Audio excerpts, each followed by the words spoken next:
गौरी को बहुत ऐसा हो गया था, कोई काम ही नहीं मिल रहा था। जारी बहुत परेशान थी। जो पहले काम था वो भी आज खत्म हो गया। इसी टेंशन में थी कि अब मैं क्या करूंगी। घर भी जाना है, मैंने थोड़ा सा खाना भी खाना था ताकि मुझ में ताकत आए। बेचारी उदास होके वहां से चली जाती है और अपने अंडों को देखती है। मेरे बच्चे, आप लोगों की कैसी किस्मत है। आप लोगों की मम्मा आप लोगों के लिए कुछ भी नहीं कर सकती। आपके आने से पहले ही मेरी नौकरी भी चली गई है। अब मैं आप लोगों को कैसे खिलाऊंगी जब आप लोग बाहर निकलोगे। तो बेचारे गौरी बड़े परेशान होती है कि अब क्या किया जाए। ऐसे ही ये सोच के सो जाती है कि अगले दिन किसी काम ढूंढूंगी। जब काम पे जाती है तो काम के लिए जब एक अच्छे घर जाती है तो वो गुस्से से बहुत डांटती है, कहती निकल जाओ मेरे घर से, रोज रोज मैं काम वाले तब्दील नहीं कर सकती, मुझे बहुत तंग करती हैं, जाओ यहाँ से, मैंने कोई काम नहीं करवाना। इसी तरह दूसरे घर भी जाती है। बड़ी भी उसी थोड़ा तमीज से नरमी से बात करती है, बेटा मैंने कोई काम नहीं करवाना, मेरे पास ऑलरेडी एक और है, पर इसलिए तुम जा सकती हो। लेकिन कहीं कोई काम हो तो मुझे बताइएगा जरूर। हाँ हाँ बेटा, मैं बताऊंगी तुम्हें। अब तुम जाओ। बेचारे गौरी को कहीं भी काम नहीं मिलता और वो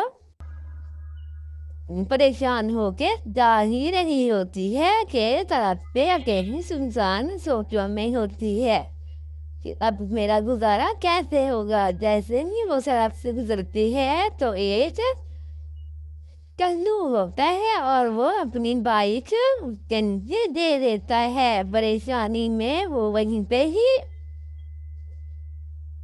मर जाती है और वो उसे पता नहीं होता कि मैं मर गई हूँ। दो दोस्तें आपस में बातें कर रही होती हैं कि इतने में वहां पे घोड़ी आ जाती। कोई ये कौन है? ये चुड़ैल चुड़ैल, ये मैं चुड़ैल नहीं हूँ, मैं नहीं हूँ। हाँ हाँ, ये चुड़ैल, भागो भागो यहाँ पे, भागो भागो। गाड़ी को देख के सारे डर जाते हैं। इधर तजूरी देख के डर जाता है और मैं गौरी हूँ, मैं गौरी हूँ। नहीं तुम चुड़ैल हो तुम, जा भाग यहाँ से। ऐसे ही दूसरी कबूतर भी डर जाता है और मिट्टू के पास जाती है बेचारी गौरी। मिट्टू भी उसकी कोई बात नहीं है सुनता और कहता हाँ हाँ हाँ हाँ, तुम चुड़ैल हो, चुड़ैल हो, चुड़ैल हो तुम। ऐसे ही मिट्टू जल्दी जल्दी से उसके पीछे से भाग जाता है। आखिरकार गौरी को याद आता है मेरी दोस्त है निशु, क्यों ना मैं उससे मदद मांगने जाऊं। जब गौरी के पास गौरी जाती है निशु पास तो गौरी उसे कहती है डरना नहीं है, मैं तुम्हारी दोस्त हूँ, ये देखो मैं अब चुड़ैल बन गई हूँ, लोग मुझसे डरते हैं, मेरा कार में एक्सीडेंट हो गया था। हो तुम गौरी हो। ऐसे ही जब गौरी अपनी दोस्त को सारी दास्तां सुनाती है तो वो उसको कहती है चलो चलो, ये देखो गौरी, ये निशु, ये मेरे अंडे हैं और अब इनका ख्याल रखने वाला कोई भी नहीं है, क्या तुम मेरी मदद कर सकते हो। ऐसे ही निशु सोच में पड़ जाती है और गौरी रोती भी बहुत है। निशु को तरस आ जाता है। हाँ हाँ, मैं ऐसे करती हूँ, इन अंडों को दारुल-उमान ले जाती हूँ और वहीं ही इसको संभालेंगे, लेकिन वो ख्याल रख पाएंगे मेरे अंडों का। हाँ हाँ, वो बहुत अच्छे लोग हैं, तुम्हारे अंडों का ख्याल रखेंगे, उसके बाद बच्चों को पढ़ाएंगे भी। अच्छा हाँ है। ऐसे ही गौरी का मसला हल हो जाता है और वो चीज भैया के पास निशु अंडों को ले आती है। बहुत सारे लोग चीज को चीजें भी देने आते हैं, बच्चे भी देने आते हैं, क्योंकि उसने यतीम खाना खोला हुआ होता है। निशु सारी बात बताती है चीज भैया को। और चील भैया रात भी हो जाता है। इसी तरह नसीब का मसला हल हो जाता है और गौरी भी मुतमिन होकर चुप के ऊपर से देख रही होती है। अरे तुम्हारा भला हो, ऐसे ही चील उसको शाबाश भी देता है कि दोस्त के तुम काम आई हो। ऐसे ही अब गौरी रहती है, मैं अब सुकून से मार जा सकती हूँ यहाँ से। मैं भटक रही थी आत्मा बन के, अब मुझे इजाज़त नहीं है यहाँ घूमने की। मेरा जो काम था वो मेरा हो गया है, अब मैं जा रही हूँ। कभी कभी मेरे बच्चों को भी दिखाया करना। अच्छा ठीक है, अल्लाह हाफिज। ऐसे ही गौरी हवा में उड़ जाती है, अचानक से गायब हो जाती है और निशु ये सारा कुछ देख रही बहन, होती मैं है। तुमसे मिलने आया था, कल से मेरा दिल बहुत घबरा रहा था, सोचा कि जाके तुमसे मिल आऊं। रात को मम्मा ने मुझे बहुत डांटा कि कभी कभार अपनी बहन की खैरियत भी ले आया करो। नहीं भाई, मैं तो ठीक हूँ, अल्लाह का शुक्र है, मैं बहुत ठीक हूँ। दोनों बहन भाई आपस में बातें करते हैं और दिन भर की बातें बताते हैं। हाँ भाई, आपका क्लिनिक कैसे जा रहा है? मेरा क्लिनिक भी बहुत अच्छा जा रहा है। ठीक है, अब मैं चलता हूँ, मुझे बहुत देर हो रही है। ऐसे ही गौरी चिड़िया अपने भाई को अलविदा करने के लिए नीचे आती है। भाई फिर आप ना जल्दी आइएगा, मैं आपको बहुत याद करती हूँ। आप रो क्यों रहे हो? बस बहन, दिल भर आया। ऐसे ही गौरी अपने भाई को अलविदा करके वहां से चली जाती है और पीछे से भाई बोलता रहता है, अरे ओ गौरी, मैं ना अपनी दोस्त के घर जा रही हूँ, दरवाज़ा बंद कर दो। हर दूसरे तीसरे दिन तुम्हारे भाई तुमसे मिलने आते, जल्दी आओ, दरवाज़ा बंद करो, जल्दी। ऐसे ही गौरी को उसकी सास डांट के चली जाती है अपनी दोस्त के घर मिलने। और इधर गौरी दोपहर का खाना बनाने लग जाती है। मैं आज सारा दिन काम कर कर के थक गई हूँ। मेरी सास कभी भी मुझसे खुश नहीं होती, हर बात पे डांटती रहती है। पता नहीं कैसी है मेरी सास। काश उनकी भी बेटी होती तो पता चलता कि बेटी को क्या दुख होता है। ऐसे ही गौरी दोपहर का खाना बनाने के लिए टमाटर अपने काटने लगती है और देखती है कि टमाटर तो खराब हुए पड़े हैं। और सासू माँ, टमाटर तो खराब हो गए हैं और टमाटर भी नहीं रखे। हाँ, और टमाटर नहीं रखे फ्रिज में? इतने सारे तो कल मैंने टमाटर लेके रख दिए हैं। तुम झूठ बोल रही हो। नहीं सासू माँ, मैं झूठ नहीं बोल रही। ऐसे ही सासू खाना गौरी पकाती है तो सास पीछे से आके उसको डंडा मारने लग जाती। सासू माँ क्यों मार रही है मुझे? तुमने जो कहा टमाटर नहीं है। क्यों, किधर गए टमाटर? निकलो मेरे घर से, तुम्हारा भाई हर दूसरे तीसरे दिन आता है, तुम उसे चीजें उठा उठा के देती हो। निकलो मेरे घर से। नहीं मां, नहीं, मैंने कुछ नहीं चुराया, मेरा भाई आया था बस मुझसे मिल के गया। नहीं, निकालो माँ मुझे घर से। नहीं निकलती हो या मैं ठग के देख के निकालो तुम्हें? मैंने तुम्हें रहने दूंगी।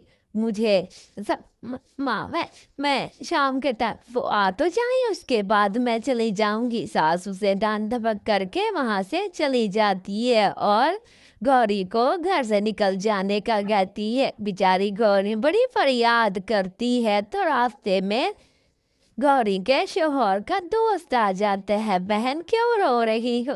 भाई, मुझे मेरी सास ने निकाल दिया है, मैं शोहर का इंतजार कर रही हूँ। इंतजार करते गौरी थक जाती है तो अपने घर चली जाती है अपनी माँ के पास।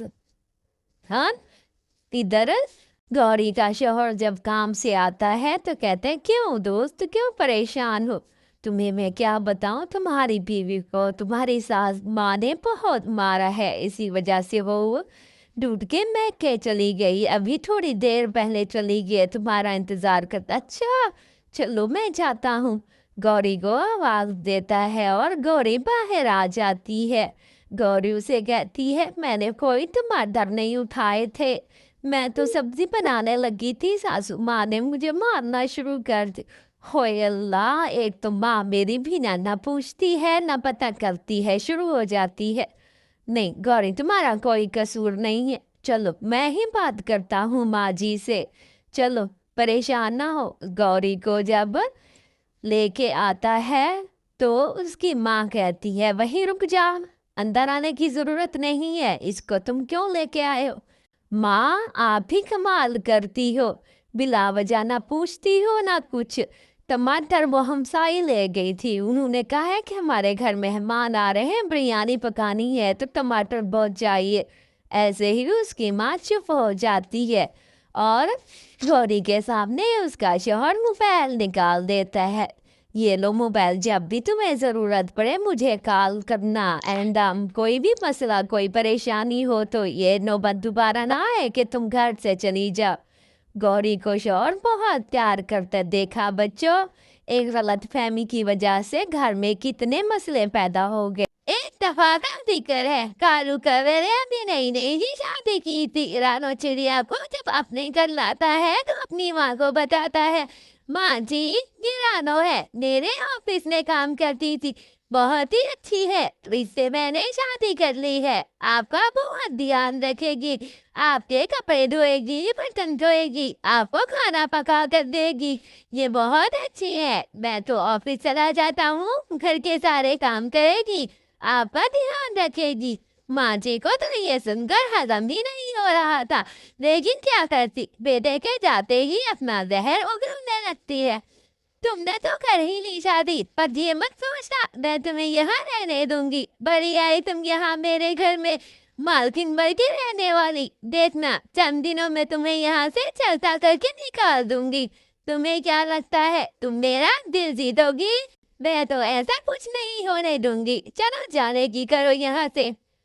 ऐसे ही वो अपनी दोस्त की बेटी गौरी कवि से मिलने चली जाती है। गौरी बेटा, क्या बताऊं, मेरा बेटा कालू शादी करके आ गया है, अब कैसे उससे जान छुड़ाऊं। एक चिड़िया से शादी करके आ गया है, हमारे तो खानदान का नाम डुबो दिया है उसने। क्या करूं मैं, तुम कोई उपाय बताओ। माँ जी, आप उस चिड़िया से जान छुड़वाएं, जब तक आपका बेटा आता है आप उसको ऐसा करें घर से निकाल दें। क्या मैं नहीं हूँ आपके पास? आपकी खूब खिदमत करूंगी, आप प्लीज उसे घर से निकाल दो, उसके तो सारा सामान उठाकर बाहर फेंक दो, कोई चीज उसके हाथ से मत खाना। बढ़िया ही खिदमत करने वाली, मैं तो आपका बहुत ध्यान रखूंगी, बहुत ही ज्यादा खिदमत करूंगी आपकी। आप अपने बेटे की शादी मुझसे करवा दें, वो करके आई सारी आपके बेटे की तनख्वाह खा जाया करेगी। मैं तो चाहती हूँ आपके बेटे की शादी मुझसे हो जाए, आप कोई उसे घर से निकालने का उपाय ढूंढे।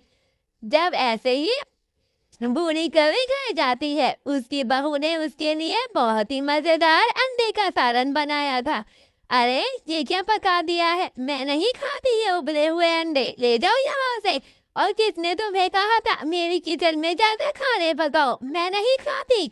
दोबारा मेरी चीजों को हाथ मत लगाना, दफा हो जाओ मेरे घर से। तुम आई कैसे मेरे घर?